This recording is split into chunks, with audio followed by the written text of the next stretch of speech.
नमस्कार साथियों, आप सभी का फिर से स्वागत है मेरे चैनल राधे हिंदी अकेडमी पर। तो आज के इस वीडियो लेक्चर में हम बात करेंगे कि जो हमारी यूनिट 9 हिंदी निबंध की श्रृंखला चल रही थी, आज उसी कड़ी में हमारा अगला निबंध है, वो है उत्तरा फाल्गुनी के आसपास। तो दोस्तों, आज हम इस पाठ का मूल पाठ और तथ्यपरक अध्ययन करेंगे। तो चलिए मेरे साथ हम देखते हैं। तो दोस्तों, आज का जो निबंध है वो हमारा उत्तरा फाल्गुनी के आसपास। इसका प्रकाशन वर्ष 1974। जिसके रचयिता हैं या लेखक हैं वो है निबंधकार कुबेरनाथ राय जी। ठीक है दोस्तों, आगे हम देखें। तो सबसे पहले हम निबंध से चलने से पहले हम पहले कुबेरनाथ राय जी के बारे में जानते हैं। तो उन पहला बिंदु है कि कुबेरनाथ राय एक ललित निबंधकार हैं। यानी जो कुबेरनाथ राय जी हैं वो एक ललित निबंधकार हैं। उनके निबंध व्यक्ति प्रधान निबंध हैं। यानी जो हमारे कुबेरनाथ राय जी हैं, उन्होंने कैसे निबंध लिखे हैं? तो एक उन्होंने ललित निबंधकार के रूप में उनकी ख्याति है, और दूसरा है व्यक्ति प्रधान निबंध लिखे हैं उन्होंने। ठीक है दोस्तों, यानी उन्होंने व्यक्ति प्रधान निबंध लिखे हैं। नेक्स्ट बिंदु है कि इनके निबंधों में परंपरागत संस्कारों के साथ साथ आधुनिक एवं नवीन दृष्टिकोण का संतुलन है।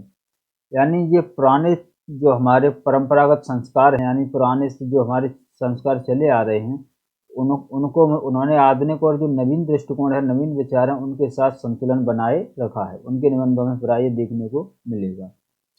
अगर दोस्तों हम उनके निबंध संग्रह की बात करें तो कुबेरराज जी के निबंध संग्रह हैं। उनमें उनका पहला है प्रिया नीलकंठी, जिसका प्रकाशन 1968 है। फिर है हमारा रस आकेटक, इसका प्रकाशन वर्ष 1970। फिर है हमारा गंध मादक, इसका प्रकाशन वर्ष 1972 है। फिर है हमारा विषाद युग, इसका प्रकाशन वर्ष 1973। निषाद बांसुरी 1974। स्वर्ण मुकुट 1978। महाकवि की तर्जनी 1979। कामधेनु 1980। पत्र मणि पुतुल के नाम 1980। मानवव की नौका 1982। किरात नदी में चंद्र मधु 1983। दृष्टि अवसाद 1984। त्रेता का बृहद मास 1986। मराल 1993। उत्तर कुरु 1994। वाणी का क्षीर सागर 1998। अंधकार में अग्नि रेखा 1998। आगम की नाव 2002। तो दोस्तों, ये सभी निबंध हमारे निबंध संग्रह हैं, वो हमारे कुबेरनाथ राय जी के बारे में हैं। दोस्तों, इनके कुल 18 निबंध संग्रह हैं। तो इनके निबंध संग्रह हमें जरूर ध्यान रखने चाहिए, क्योंकि प्रकाशन वर्ष के हिसाब से क्वेश्चन पूछ देगा कि इनमें से 4 या 5 निबंध देखे कि इनका प्रकाशन वर्ष के हिसाब से लगाइए। तो आपको ये जरूर याद रखने होंगे। तो पहले हमारा शुरू कहाँ से होता है? तो नीलकंठी 1968 और रस आकेटक 1970। ठीक है दोस्तों, तो ये सभी आप देख लेना। अगर हम इनके प्रमुख ललित निबंधों की बात करें तो इनके प्रमुख ललित निबंध हैं। उनमें रस आकेटक है, जम्बुक है, देह वल्कल है, राघव करुणो रस है, किरण सप्तशती सप्तपदी, गुरुपाच, चित्त विचित्र, विपन्न मराल, शरद बांसुरी, लाचार क्रोध, हरि हरि दूब, बेड़ कीचड़ और सारंग। ठीक है दोस्तों, जो हमारा शरद बांसुरी है ये इनका प्रमुख महत्वपूर्ण निबंध है, इसे आप जरूर ध्यान रखना। ये तो उनके प्रमुख ललित निबंध रहे। अब हम सांस्कृतिक चेतना से युक्त निबंधों की बात करें तो उनके सांस्कृतिक चेतना से युक्त निबंध हैं।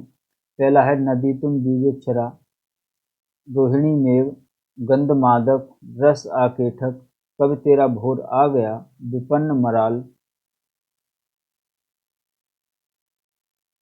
और अंतिम है हमारा वो है शरद बांसुरी। ठीक है दोस्तों, ये इनके सांस्कृतिक चेतना संबंधी निबंध हैं। उनमें कौन कौन सा हमने देखा? तो वो हैं नदी तुम बीजाक्षरा, रोहिणी मेघ, गंध मादक, रस आकेटक, कब तेरा भोर आ गया, विपन्न मराल, शरद बांसुरी।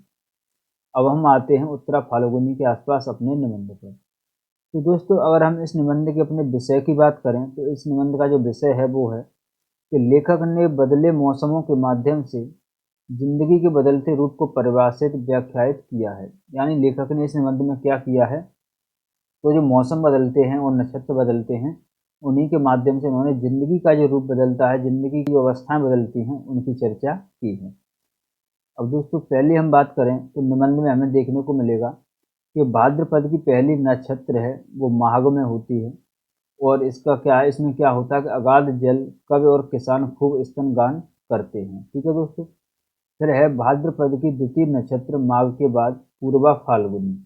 लेखक ने इसे रद्दिकंडम नक्षत्र माना है, और फसल जायदाद के लिए हानिकारक उत्तर भारत में बाढ़ वर्षा का भय। यानी जो हमारी भाद्रपद की द्वितीय नक्षत्र है माघ के बाद, माघ की पहली नक्षत्र है हमारी भाद्रपद की पहली नक्षत्र माघ है, माघ में आती है। फिर जो दूसरी नक्षत्र है वो है पूर्वा फाल्गुनी, और ये है उत्तरा फाल्गुनी। उत्तरा फाल्गुनी की पहले की अवस्था। फिर हमारी तीसरी है वो है कि भाद्रपद वर्षा ऋतु की अंतिम नक्षत्र है, वो है उत्तरा फाल्गुनी। यानी भाद्रपद की उन्होंने 3 नक्षत्रों की बात की है। पहली माघ में जो पहली नक्षत्र है उसमें भारी वर्षा होती है, अगाध जल, कवि और किसान खूब स्तनगान करते हैं, यानी वर्षा का स्वागत करते हैं। और जो द्वितीय नक्षत्र है माघ के बाद वो है पूर्वा फाल्गुनी, यानी पूर्वा फाल्गुनी। तो इसमें क्या है कि लेखक ने इसे रद्दिकंडम नक्षत्र माना है। फसल जायदाद के लिए हानिकारक उत्तर भारत में बाढ़ वर्षा का भय, और उत्तर भारतीय गंगा तीरी किसान इसे कीर्तनाशा कर्मनाशा नक्षत्र मानते हैं। यानी इसे कौन सी नक्षत्र माना है, तो कीर्तनाशा कर्मनाशा नक्षत्र द्वितीय को माना है। फिर है भाद्रपद वर्षा अंतिम की अंतिम नक्षत्र उत्तरा फाल्गुनी। माघ के बाद दूसरी उत्तम नक्षत्र, यानी पहली नक्षत्र उत्तम ये है और फिर दूसरी ये है। इसका पानी स्वास्थ्यप्रद एवं सौभाग्य कारक होता है। 40 से 45 तक उत्तरा फाल्गुनी का काल है। यानी अगर हम अपने जीवन से जोड़कर देखें तो 40 से 45 वर्ष का जो हमारा जीवन है वो उत्तरा फाल्गुनी का काल है। अब हम देखें अपनी अवस्था में, तो 25 वर्ष की जो हमारी अवस्था होती है वो हमारे जीवन में गधे पचीसी मन भावन है, इसमें बड़ी मौज रहती है। यानी जो हमारी 25 वर्ष की अवस्था है वो हमारी गधे पचीसी मन भावन है, और इसमें हमारी बड़ी मौज रहती है। इसमें गधे पचीसी का मतलब उन्होंने बताया है, इसका है कि अज्ञानता की स्थिति, बेसिर पैर की बातें करना, अर्थहीन बातें करना। ठीक है दोस्तों। फिर है हमारी 27 वर्ष की अवस्था। तो 27 वर्ष की अवस्था में क्या है कि घनघोर भाद्रपद के असनी संकेत, यानी घनघोर भाद्रपद के असनी संकेत, बिजली की चमक मिलने लगती है, वो 27 वर्ष की अवस्था है।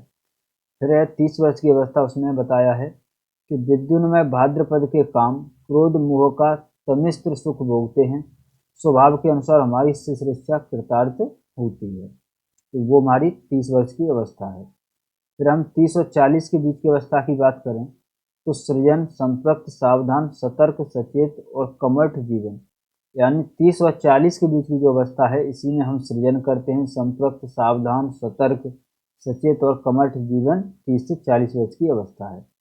फिर लेखक ने आगे बताया कि जो 40 वर्ष की अवस्था है वो भाद्रपद की अंतिम नक्षत्र उत्तरा फाल्गुनी में प्रवेश कर जाते हैं। यानी जैसे हमारी 40 वर्ष की अवस्था होती है, जैसे हम भाद्रपद की अंतिम नक्षत्र उत्तरा फाल्गुनी में प्रवेश कर जाते हैं, इसमें जरा और जीर्णता का आगमन होता है। यानी इसमें जरा और जीर्णता का आगमन होता है। जरा और जीर्णता यानी बुढ़ापे के संकेत हमें 40 वर्ष की अवस्था में मिलने लगते हैं। फिर जो 40 से 45 वर्ष की अवस्था है ये हमारी उत्तम उत्तरा फाल्गुनी की अंतिम नक्षत्र है।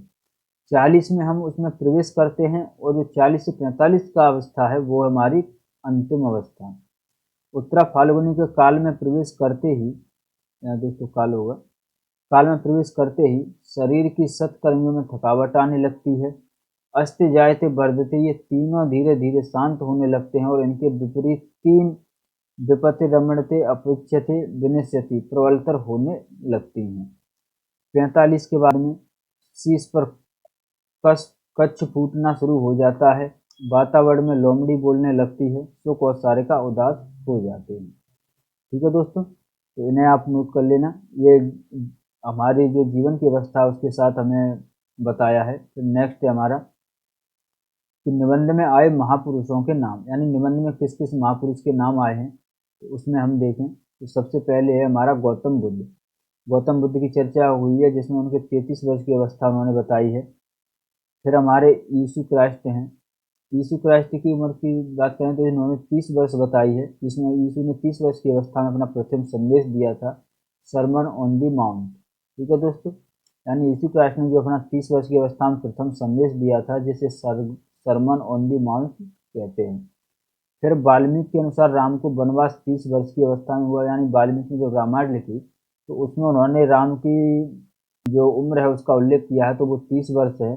और साथ ही जो सीता की उम्र है वो 18 वर्ष है शादी के समय। ठीक है दोस्तों। फिर उन्होंने एक पाश्चात्य लेखक की बात की है, दोस्तोयेव्स्की, जिस जिसने कहा है कि 40 वर्ष के बाद जीवन को धिक्कारा। यानी जो दोस्तोयेव्स्की है उसने अपनी एक लेख में कहा है कि 40 वर्ष के जीवन का हमें जीना ही नहीं चाहिए। फिर डॉक्टर राधा कृष्णन का है, विनोबा भावे है, इन सभी महापुरुषों के नाम इन्होंने इसमें लिए हैं। लेनिन है, लेनिन के बारे में उन्होंने बताया है कि उस सारी सभ्यता संस्कृति को जो पूंजीवाद निर्मित कर गया है हमें स्वीकार करना होगा। ये लेनिन का वाक्य उन्होंने उद्धृत किया है। नेक्स्ट है स्वामी दयानंद, पंडित महावीर प्रसाद द्विवेदी। ययाति पुरानी पीढ़ी का प्रतीक बताया है, यानी ययाति है जो वो है सो हमारी पुरानी पीढ़ी का प्रतीक है। फिर पूर्वा है, पूर्वा हमारी नई पीढ़ी का प्रतीक है। ठीक है दोस्तों। अब हम लेखक ने अपने बारे में क्या बताया है, अगर हम उसकी चर्चा करें तो लेखक ने अपने बारे में बताया है कि मैं साठा पर पाठा की उक्ति वाली गंगा की कछार का निवासी हूँ। यानी लेखक ने अपना परिचय कैसे दिया है, ये आपसे पूछ देगा कि मैं साठा तब पाठा की उक्ति वाली गंगा की कछार का निवासी हूँ, इसमें कौन से निबंध में लेखक कहता है, तो वो हमारा उत्तरा फाल्गुनी के आसपास है। फिर दूसरा है कि मैं इस समय 1972 ईस्वी अपना 38वां पावस झेल रहा हूँ। यानी लेखक की उम्र तब कितनी थी, वो 38 वर्ष थी 1972 में। अंत में इसमें योग शास्त्र में मन की 5 अवस्थाएं कही गई हैं। यानी योग शास्त्र में 5 अवस्थाएं बताई गई हैं मन की, उनमें क्षिप्त, विक्षिप्त, विमूढ़, निरुद्ध और आरूढ़, ये हमारी अवस्थाएं हैं। अब हम दोस्तों विगत वर्षों में आए अगर हम प्रश्नों की बात करें तो उनमें हमारा पहला प्रश्न है कि रचनाएं स्वयं पाठकों से संवाद कर बहुत बताएंगी और यह भी बताएंगी कि लेखक का ध्यान रचनाओं में 2 ही बिंदुओं पर रहा है, एक तो विचार चिंतन और दूसरा लालित। जो कह सके ललित निबंध ठहरी हुई विधा नहीं है, उपयुक्त कथन किस निबंधकार है, तो वो है कुबेरनाथ राय जी का है। ठीक है दोस्तों। नेक्स्ट है हमारी कि क्रोध मेरी खुराक है, लोभ मेरा नयन अंजन है और काम भुजंग मेरा कीड़ा सहचर है। इसको ही मैं प्राय क्रमशः विद्रोह, प्रगति और नवलेखन कहकर पुकारता हूँ। उपयुक्त कथन में निबंधकार अपने जीवन की वर्तमान अवस्था को किस नक्षत्र से जोड़ते हैं, तो ये किस नक्षत्र से जोड़ते हैं, तो ये उत्तरा फाल्गुनी के नक्षत्र से जोड़ते हैं, वो अभी हम आगे देखेंगे। नेक्स्ट है हमारा क्वेश्चन, इसमें से कौन सा निबंधकार द्विवेदी युग का नहीं है, तो माधव प्रसाद मिश्र, गोविंद नारायण मिश्र, कुबेरनाथ राय, अध्यापक पूर्ण सिंह। तो इसमें हमारे कुबेरनाथ राय जी हैं, वो द्विवेदी युग के नहीं है, वो प्रेमचंद्रोत्तर युग के निबंधकार हैं। ठीक है दोस्तों। अब हम आते हैं अपने मूल निबंध पर। अब हम अपने मूल निबंध का पाठन करेंगे, तो चलिए देखते हैं। तो लेखक कैसे शुरू करता है कि वर्षा ऋतु की अंतिम नक्षत्र है उत्तरा फाल्गुनी। यानी जो वर्षा ऋतु की जो अंतिम नक्षत्र है वो है उत्तरा फाल्गुनी। हमारे जीवन में गधे पचीसी सावन मन भावन है, बड़ी मौज रहती है, परंतु 27वें के आते आते घनघोर भाद्रपद के अशनि संकेत मिलने लगते हैं और 30 के वर्षों में हम विदुनमय भाद्रपद के काम, क्रोध और मोह का तमस्य सुख भोगते हैं। यानी हमारे जीवन में जो गधे पचीसी मन भावन सावन है, बड़ी मौज रहती है। यानी 25 वर्ष की अवस्था को लेखक ने क्या कहा है, वो अंतिम नक्षत्र उत्तरा फाल्गुनी का है और उसमें बताया कि हमारे जीवन में बड़ा मौज रहती है, तो 27वें के आते आते घनघोर भाद्रपद के अशनि संकेत मिलने लगते हैं और 30 के वर्षों में हम विद्युन्मय भाद्रपद के काम, क्रोध और मोह का तमस्य सुख भोगते हैं। इस काल में अपने अपने स्वभाव के अनुसार हमारी शिशिर इच्छा कृतार्थ होती है। फिर 40 में लगते लगते हम भाद्रपद की अंतिम नक्षत्र उत्तरा फाल्गुनी में प्रवेश कर जाते हैं। यानी 40 वर्ष का जैसे ही समय होता है वैसे ही हम उत्तरा फाल्गुनी में प्रवेश कर जाते हैं। 2-4 वर्ष बाद उत्तरा फाल्गुनी के अंतिम चरण में जरा और दृढ़ता की आगमनी का समाचार काल तुरंग दूर से ही हिनहिना देता है। यानी 40 वर्ष के बाद जैसे ही हम 45-44 के आसपास होते हैं वैसे ही हमें जरा जीर्णता का आभास होने लगता है। वास्तव में सृजन, संतृप्त, सावधान, सतर्क, सचेतन और कर्मठ जीवन जो हम जीते हैं वह है 30 और 40 के बीच। ठीक है दोस्तों, इसे ध्यान रखना। तो 30 और 40 के बीच में क्या है कि वास्तव में सृजन, संतृप्त, सावधान, सतर्क, सचेतन और कर्मठ जीवन जो हम जीते हैं वह है 30 और 40 के बीच। फिर 40 से 45 तक उत्तरा फाल्गुनी का काल है। इसके अंदर पग निक्षेप करते ही शरीर की षटकर्मियों में थकावट आने लगती है। अस्थि जायते बढ़ते ये धीरे धीरे शांत होने लगती हैं, उनका वेग कम होने लगता है और इनके विपरीत तीन विपत रमणते अपेक्षते विनश्यति प्रबलतर हो उठती हैं।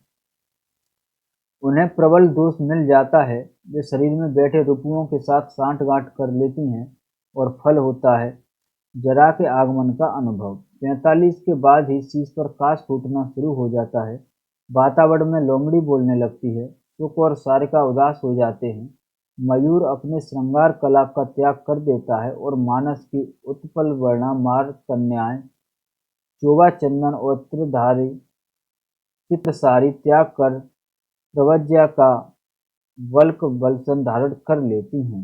अतः बचपन भले निर्मल प्रसन्न हो, गदय पचीसी भले ही मद मधुन मदनी हो, परंतु जीवन का वह भाग जिस पर हमारे जन्म लेने की सार्थकता निर्भर है, 25 और 40 या ठेल ठाल कर 45 के बीच ही पड़ता है।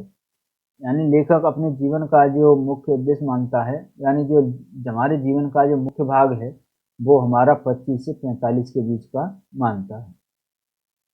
इसके पूर्व हमारे जीवन की भूमिका या तैयारी का काल है और इसके बाद फलागम या निमिषेष की प्रतीक्षा है। यानी जो 25 और जो 43 के आसपास हम देखें तो 25 से पहले का जीवन हमारे जीवन की भूमिका बनाने यानी तैयारी काल का है और बाद का है वो हमारे फलागम या निमिषेष यानी अंत करने का है। जो हमारे हाथ में था, जिसे करने के लिए हम जन्मे थे, वह वस्तुतः घटित होता है 25 और 45 के बीच। यानी जो हम कर सकते हैं वो हम 25 और 45 के बीच ही कर सकते हैं। इसके बाद तो मन और बुद्धि के वानप्रस्थ लेने का काल है। देह भले ही एक मधुम असंख्य धूमद साध 60 वर्ष तक भोगती चले, इस 25-45 की अवध में भी असल हीर रचती है तीसोत्तरी। यानी इस 25 और 45 के बीच में भी अगर हम देखें तो वो असली जो उम्र है हमारी वो है तीसोत्तरी यानी 30 के आसपास। तीसोत्तरी के वर्षों का स्वभाव सांड पर चढ़ी तलवार की तरह है। प्रति वर्ष प्रति वर्ष उन पर नई धार नया तेज चढ़ता जाता है 40वें वर्ष तक। मुझे क्रोध आता है उन लोगों पर जो विधाता ब्रह्मा को बूढ़ा कहते हैं और चित्त में तथा प्रतिमा में उन्हें वयोवृद्ध रूप में प्रस्तुत करते हैं। यानी अब वो ब्रह्मा की बात करते हुए कहते हैं कि मुझे उन लोगों पर क्रोध आता है जो ब्रह्मा को बूढ़ा कहते हैं। मैंने दक्षिण भारत के एक मंदिर में एक बार ब्रह्मा की एक अत्यंत सुंदर 300 युवा मूर्ति को देखा था। देखकर ही मैं कलाकार की औचित्य मीमांसा पर मुग्ध हो गया। जो सृजक है, जो सृष्टि करता है, वह निश्चय ही चिरवायु होगा। यानी फिर वो कहते हैं जिसने सृष्टि का रचयिता है, जो सृष्टि की जिसने रचना की है, वो निश्चय ही युवा रहा होगा। प्राचीन या बहुकालीन का अर्थ जर्जर या बूढ़ा नहीं होता है। जो सृजक है, पिता है, प्रोफिट है, नई लीग का जनक है, प्रजाता है, वह रूप माधव या रोमांटिक काम किशोर भले ही न हो, परंतु वह दांत छरा, बाल झरा, गलितम प्रलितम मुंडम कैसे हो सकता है? उसे तो अनुभवी पंगुर तीसोत्तर युवा के रूप में ही स्वीकारना होगा। जवानी एक चमाचम धारदार खड्ग है, उस पर चढ़कर असिधारावत वीराचार करने वाली प्रतिभा ही पावक दग्ध होठों से देवताओं की भाषा बोल पाती है। युवा अंग के पोर पोर में फास्फोरस जलता है और युवा मन में उस फास्फोरस का रूपांतर हजार हजार सूर्यों के सम्मिलित पावक में हो जाता है।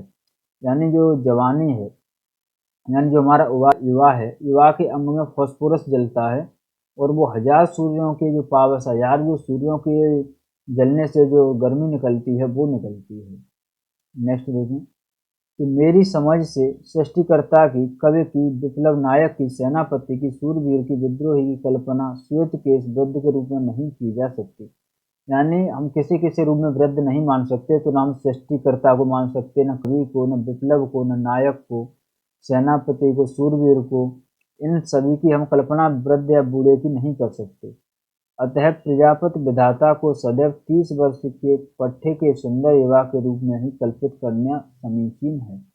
यानी जो ब्रह्मा जी हैं उन्हें हम 30 वर्ष का ही माने वो ही सही है। वास्तव में 30वां वर्ष जीवन के सम्मुख फण उठाए एक प्रश्न चिन्ह को उपस्थित करता है और उस प्रश्न चिन्ह को पूरा पूरा उसका समाधान मूल्य हमें चुकाना ही पड़ता है। किसी भी पुरुष या नारी की कीर्ति गरिमा इसी प्रश्न चिन्ह की गुरुता और लघुता पर निर्भर करती है। गौतम बुद्ध ने 29 वर्ष की अवस्था में गृह त्याग कर अमृत के लिए महाभिनिष्क्रमण किया। यीशु क्राइस्ट ने 30 वर्ष की अवस्था में अपना प्रथम संदेश सरमन ऑन द माउंट गिर शिखर प्रजनन दिया था और 33 वर्ष में उन्हें सूली पर चढ़ा दिया गया। उनका समूचा उपदेश काल 3 वर्ष में ही भी कम रहा। वाल्मीकि के अनुसार रामचंद्र को भी 30 के आसपास ही वास्तव में 27 वर्ष की वयस्क में वनवास हुआ था। उस समय सीता की आयु 18 वर्ष की थी और वनवास के 13वें वर्ष में अर्थात सीता के 30वां पार करते करते ही सीता हरण की ट्रेजेडी घटित हुई थी। अतः 30वां वर्ष सदैव वर्ण के महामूर्ति के रूप में आता है और संपूर्ण दशक उस वर्ण और तेज के दाह से अवशिष्ट रहता है। यानी लेखक कहता है इसमें कि जो गौतम बुद्ध हैं उन्होंने 29 वर्ष की अवस्था में अपना गृह त्याग किया। यीशु क्राइस्ट ने अपना प्रथम संदेश 30 वर्ष की अवस्था में दिया, 33वीं वर्ष उन्हें सूली पर चढ़ा दिया गया। फिर जो वाल्मीकि जी हैं उन्होंने रामचंद्र जी को 27 वर्ष वास्तव में माना है, 30 वर्ष के ही आसपास। तब सीता की उम्र 18 वर्ष थी, लेकिन जब वनवास के 13वें वर्ष में देखें तो सीता का हरण होता है, तब सीता की उम्र कितनी थी? तो 30 वर्ष थी। 30वां तक दशक जीवन का घनघोर कुरुक्षेत्र है। यह काल गधे पचीसी के विपरीत एक छुरदार काल है जिस पर चढ़कर पुरुष या नारी अपने को आविष्कृत करते हैं, अपने मर्म और धर्म के प्रति अपने को सत्य करते हैं तथा अपनी अस्तित्वगत महिमा उद्घाटित करते हैं, अथवा कम कम से ऐसा करने का अवसर तो अवश्य पाते हैं। यानी ये 30 वर्ष की अवस्था है, इसी में कोई भी पुरुष लोग किसी भी स्त्री को लो, इसी में वो अपने जीवन के जो महान काम हैं वो करते हैं। 40 लगने के बाद 45 तक यथास्थिति की उत्तरा फाल्गुनी चलती है, पर इसमें ही जीवन की प्रतिकूल और अनुकूल उर्मियां परस्पर के संतुलन को थोड़ा आरंभ कर देती हैं और प्राणी शक्ति अवरोहण की ओर उन्मुख हो जाती है। इसके बाद अनुकूल उर्मियां स्पष्टतः थक्कर होने लगती हैं और प्रतिकूल उर्मियां प्रबल होकर देह की गांठ में बैठे ऋतुओं से मेल कर बैठती हैं। मन हारने लगता है, सृष्टि अनाकर्षक और रति प्रतिकूल लगने लगती है, बुद्धि का तेज घट जाता है और वह स्वीकारपंथी कन्फर्मिस्ट होने लगती है एवं आत्मा की दाहक तेजीमय शक्ति पर विकार का धुंध छाने लगता है। मैं तो यहाँ पर 33वें वर्ष की बात कर रहा हूँ, परंतु मुझे स्मरण आती है दोस्तोयेव्स्की जिसने 40 के बाद ही जीवन को धिक्कार दिया था। यानी वो कहते हैं कि मैं यहाँ 45 वर्ष की बात कर रहा हूँ, लेकिन जो दोस्तोयेव्स्की है उसने तो 40 के बाद ही जीवन को धिक्कार दिया था। उसने लिखा था कि मैं 40 वर्ष जी चुका, 40 वर्ष ही तो असली जीवन काल है। तुम जानते हो कि 40वां माने चरम बुढ़ापा। दरअसल 40 से ज़्यादा जीना असभ्यता है, अश्लीलता है, अनैतिक है। भला 40 से आगे कौन जीता है? मूर्ख लोग और व्यर्थ लोग। नोट्स फ्रॉम अंडरग्राउंड से दोस्तोयेव्स्की की इस उक्ति का यदि शाब्दिक अर्थ न लिया जाए तो मेरी समझ से इसका अर्थ यही अर्थ होगा कि 40 वर्ष के बाद जीवन के सहज लक्षणों का परिवर्तन का आत्मिक और मानसिक स्तरों पर हास्य होने लगता है। यानी 40 के बाद हमारी उम्र वो नहीं रहती, यानी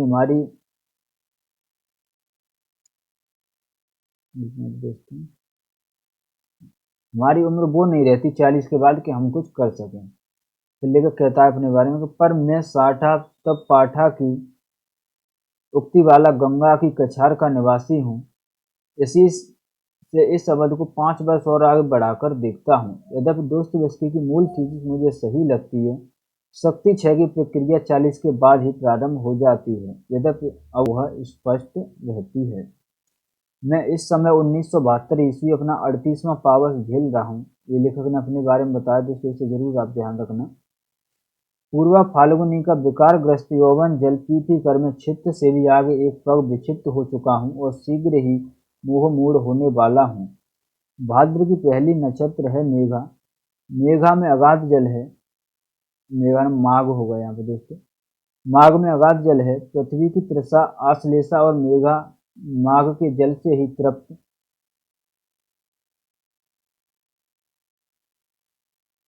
होती हैं। यदि मेघों में एक मिनट दोस्तों,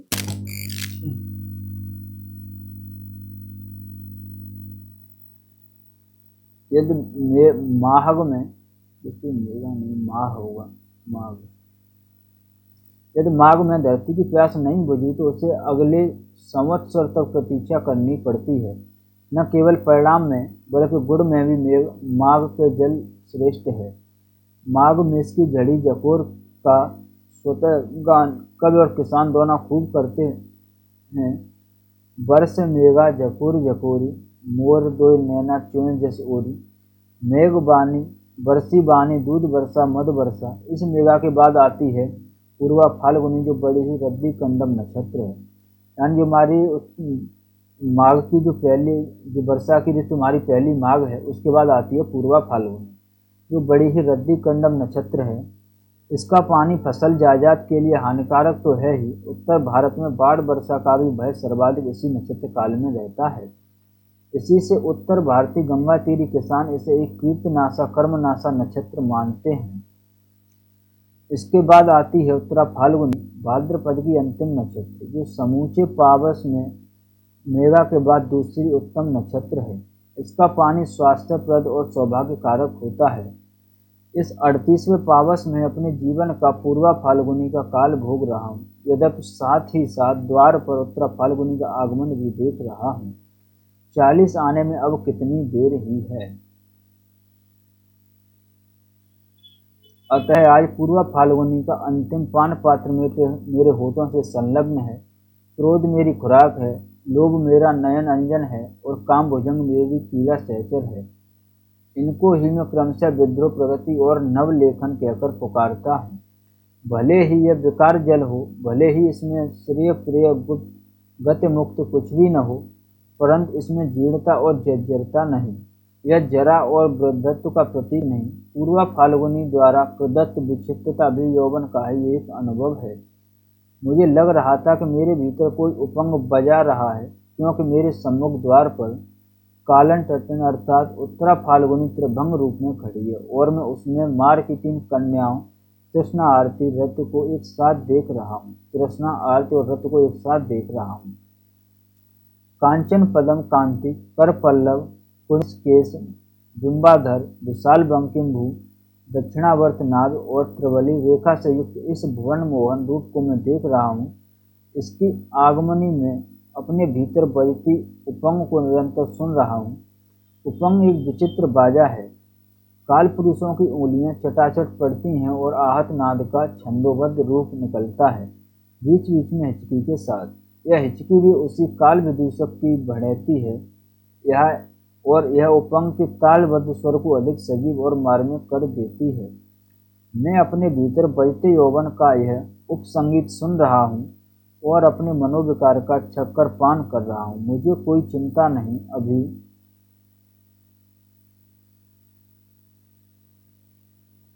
अभी वानप्रस्थ का शरद काल आने में काफी देर है। इस क्षण उसकी चिंता करूं, इस क्षण तो बस मौज ही मौज है।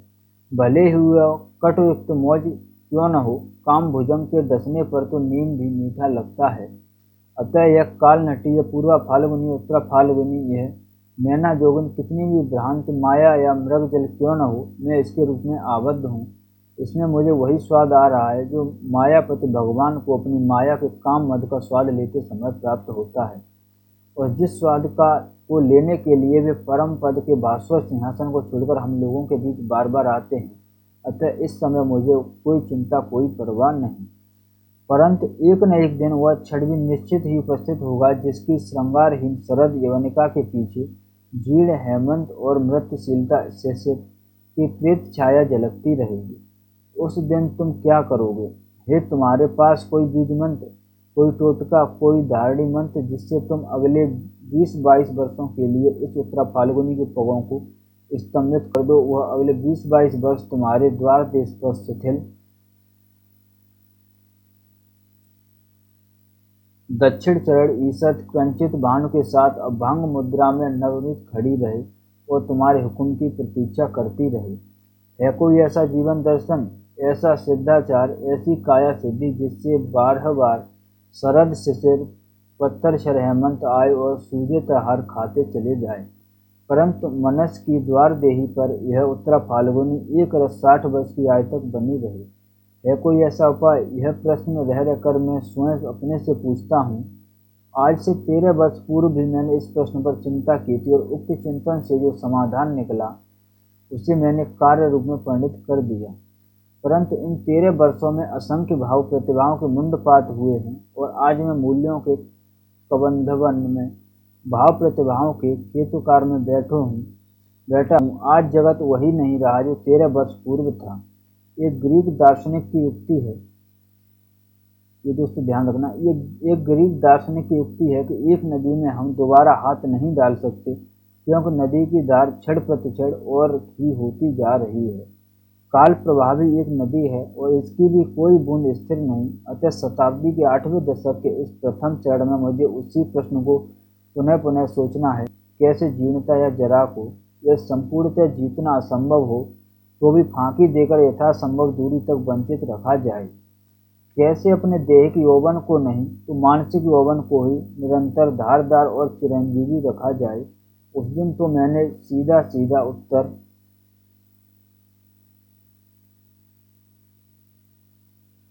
ढूंढ निकाला था। यात की 13 पुत्रों के उधार यौवन उधार लेकर, यानी जो एक यात की बात की है जो हमारा बूढ़े होने का प्रतीक है, यात की तरह पुत्रों से यौवन उधार लेकर, अर्थात मैं कोई नौकरी न करके कॉलेज में अध्यापन करूं तो मुझे 55 या 60 वर्ष की आयु तक युवा शिष्य शिष्याओं के मध्य वास करने का अवसर सुलभ होगा। मैं इनकी आशा आकांक्षा उत्साह साहस उद्यमता आज से वैसे ही अनुप्रमाणित और आविष्ट रहूंगा जैसे चुंबकीय आकर्षण क्षेत्र में पड़कर साधारण लोहा भी चुंबक बन जाता है।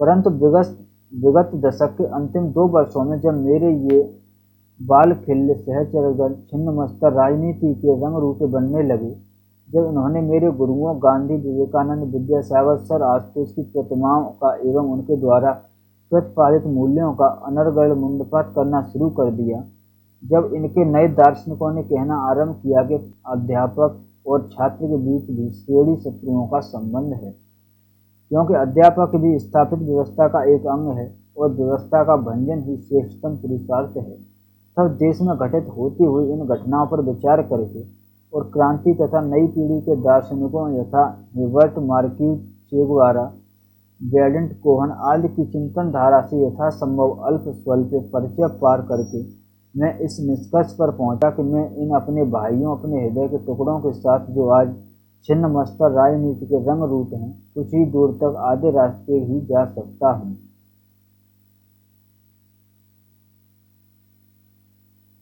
विविध प्रकार के नारों से आक्रांत ये नए पूर्वा का शाब्दिक अर्थ होता है, शब्दार्थ होता है रवो आवाज या नारों से आक्रांत या पूरित पुरुष। यह पुरानी पीढ़ी का प्रतीक है और पूर्वा नई पीढ़ी का। यदि मुझे यौवन उधार देंगे भी तो बदले में मुझे भी कमबंध में रूपांतरित होने को कहेंगे और मैं कैसे अपना चेहरा अपनी आत्मसत्ता अपना व्यक्तित्व त्याग दूं। छिन्न मस्त पुरुष बनकर यौवन लेने से क्या लाभ? बिना मस्तक के बिना अपने निजी नयन कान मुख के इस उदार प्राप्त नए यौवन का नया आदर्श होगा।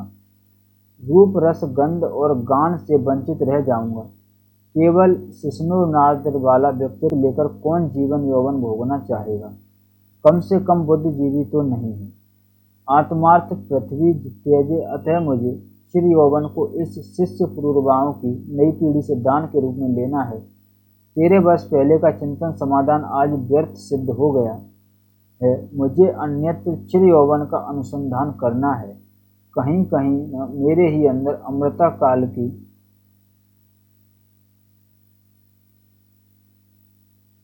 काल होगी, उसे ही मुझे आविष्कृत करना होगा। जो 12 अप्राप्य है वह सब कुछ भीतर भीतर सुलभ है।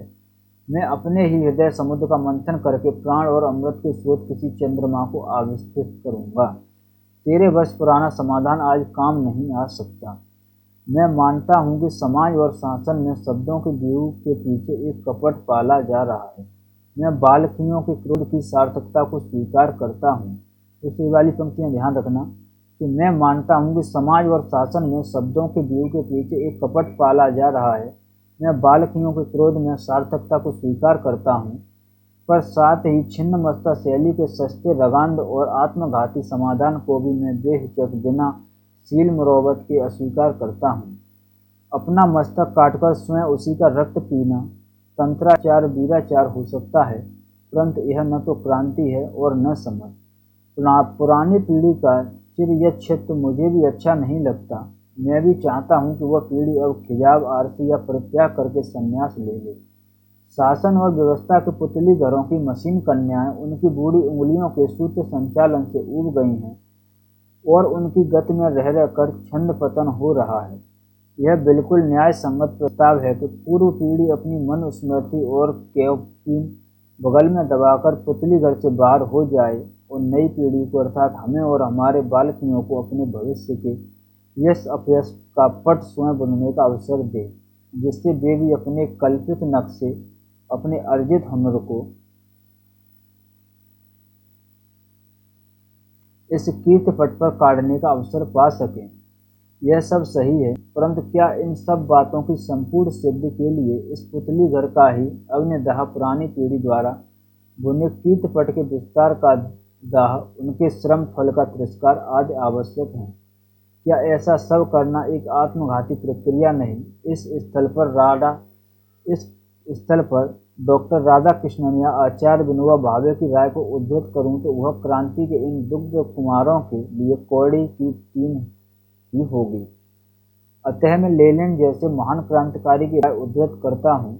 यानी अब वो इसमें लेनिन की बात करते हुए कहते हैं कि 1922 ईस्वी में लेनिन ने लिखा था, उस सारी सभ्यता संस्कृति को जो पूंजीवाद निर्मित कर गया है हमें स्वीकार करना होगा और उसके द्वारा ही समाजवाद गढ़ना होगा। पूर्व पीढ़ी के सारे ज्ञान, सारे विज्ञान, सारी यांत्रिकी को स्वीकृत करना ही होगा, उसकी सारी कला को स्वीकार कर लेना होगा। हम सर्वहारा संस्कृति के निर्माण की समस्त समस्या तब तक हल नहीं कर सकते जब तक यह बात साफ साफ न समझ लें कि मनुष्य जाति के सारे विकास और संपूर्ण सांस्कृतिक ज्ञान को आहरण किए बिना यह संभव नहीं, कि मनुष्य जाति के सारे विकास और संपूर्ण सांस्कृतिक ज्ञान को आहरण किए बिना यह संभव नहीं और उसे समझकर सर्वहारा संस्कृति की पुनः संरचना करने में हम सफल हो सकेंगे। सर्वहारा संस्कृति अज्ञात शून्य से उपजने वाली चीज नहीं और न यह उन लोगों द्वारा गढ़ी जा सकती है जो सर्वहारा संस्कृति के विशेषज्ञ विद्वान कहे जाते हैं। ये सब बातें मूर्खतापूर्ण हैं, इनका कोई अर्थ नहीं होता।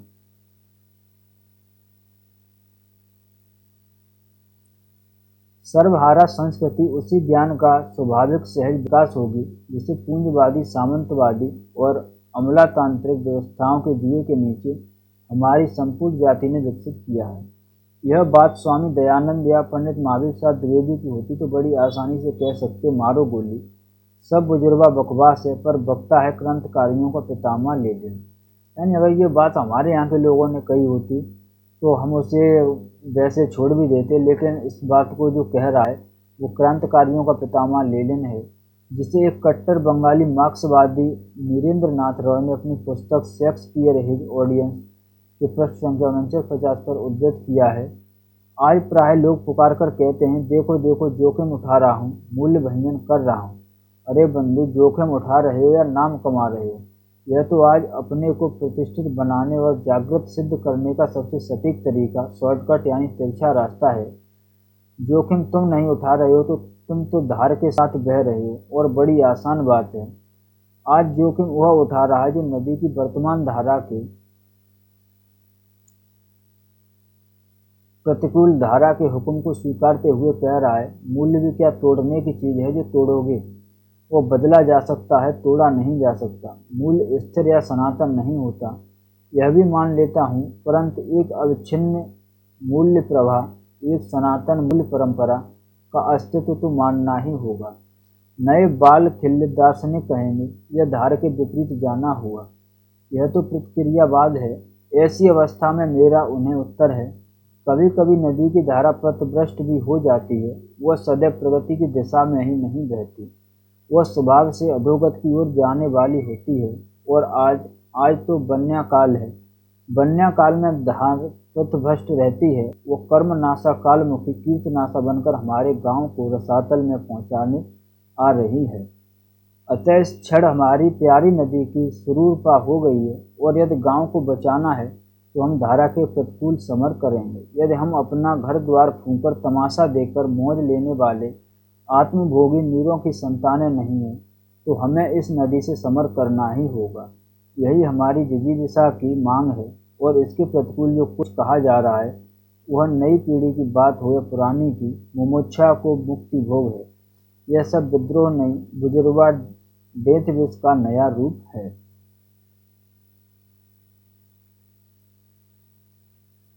अतः मैं धार के साथ न बहकर अकेले अकेले अपने अंदर की अमृता कला का आविष्कार करने को उद्यत संकल्प हूँ। बिना रोध के, बिना तट के जो धार है वो कालमुखी बन्या है, रोधवती और तटनी नहीं। यूँ यह तो मैं मानता ही हूँ कि सृजक या रचनाकार के लिए नॉन कन्फर्मिस्ट होना जरूरी है। इसके बिना उसकी सृष्टा प्राणवती नहीं हो पाती और नई लीक नहीं खोज पाती। अतः मुझे भी विद्रोही दार्शनिकों से अपने को किसी न किसी रूप में आजीवन संयुक्त रखना ही है। एक लेखक होने के नाते यही मेरी नियति है, और इस तथ्य को अस्वीकृत करने का अर्थ है अपनी सृष्टा की सारी संभावनाओं का अवरोध। परंतु लेखक, कवि या किसी भी साहित्य क्षेत्र के सृजक या विधाता को यह बात भी गांठ में बांध लेनी चाहिए कि 100% अस्वीकार या नॉन कन्फर्मिज्म से भी रचना या सृजन असंभव हो जाता है। पुराने के अस्वीकार से ही नए का आविष्कार संभव है, यह कुछ हद तक ठीक है। परंतु नए भावों या विचारों के उद्गम के बाद उपकरण या अभिव्यक्ति के साधन का प्रश्न उठता है, और इसके लिए नॉन कन्फर्मिज्म को त्याग कर 75% पुराने उपकरणों में से ही निर्वासित संशोधित करके कुछ को स्वीकार कर लेना होता है। रचना की आइडिया के आविष्कार के लिए तो अवश्य विद्रोही मन चाहिए, परंतु रचना का कार्य प्रोसेस आइडिया के आविष्कार के साथ ही समाप्त नहीं हो जाता।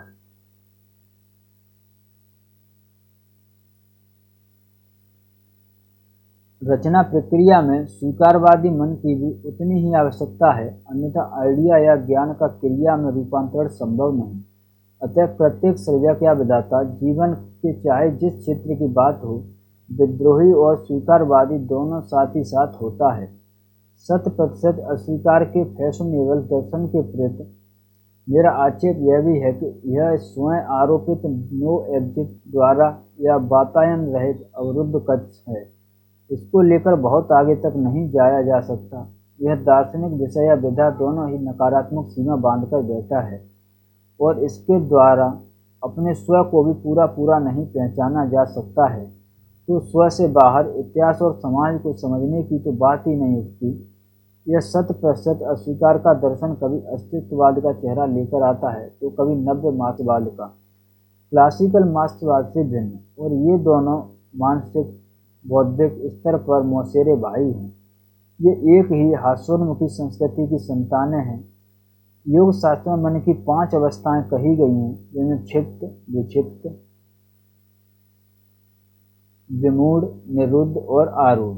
ये दोनों दर्शन विमूढ़ स्थिति के दो भिन्न संस्करण हैं, अतः दोनों त्याज्य हैं। यानी लेखक ने जो ये दोनों दर्शन हैं, इनसे क्या माना है, तो विमूढ़ स्थिति माना है। यह बाढ़ बनने का काल है। नदी अपनी दिशा भूलकर कूल छोड़कर उन्मुक्त हो गई है, अतः बुद्धिजीवी वर्ग से धीरता और संयम अपेक्षित है। घबराकर बन्या की पथभ्रष्ट धार के प्रति आत्मसमर्पण करने की अपेक्षा जल के उत्तरण बन्या के उतार की प्रतीक्षा करना अधिक उचित है। पानी हटने पर नदी फिर कूलों के बीच लौट जाएगी। नदी अपनी संज्ञा यदि बदल भी दे तो भी नई संज्ञा के साथ कोई कूल, कोई अवरोध तो उसे स्वीकार करना ही होगा। यह नया कूल भी उसी पुराने कूल के ही समानांतर होगा। नदी तब भी समुद्रमुखी ही रहेगी, उलटकर हिमाचल मुखी कभी नहीं हो सकती। अतः इस बन्या नाट्य के विस्कम्भ के बीच का समय मैं न तो बहुत महत्वपूर्ण मानता हूँ और न बहुत चिंताजनक। मैं बिल्कुल अविचलित हूँ। मेरा विश्वास है कि कल नहीं तो परसों हम, अर्थात पुरानी पीढ़ी का युवा और मेरे बाल खिल छात्र छात्राएं, अर्थात नई युवा पीढ़ी